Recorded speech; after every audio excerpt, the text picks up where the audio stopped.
మనసులో చక్కగా స్వామివారిని తలుచుకోండి.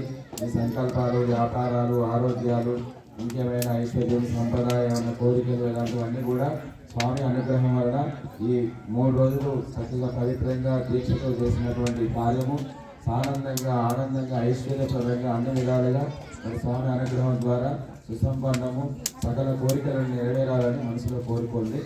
ఓం సప్తతే అగ్ని సమిధ సప్తదిక్వా సప్తర్షయ సప్తధామ ప్రియాని సప్తహోత్రా సప్తధాత్మయజంతి సప్తయోర్మేరా ప్రణస్తృతేన స్వాహా.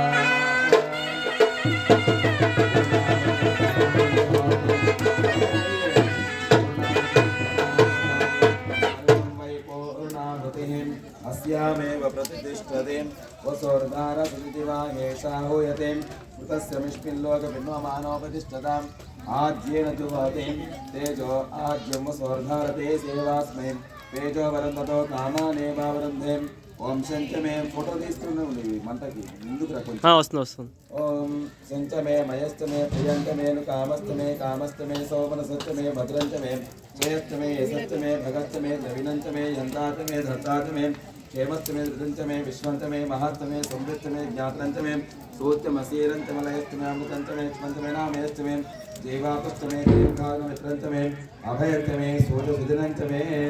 ఆ కలసం తీసుకుని 4 నీళ్ళు ప్రోక్షణ చేయండి. గుమ్మడికాయ తీసుకెళ్ళి ఒకటి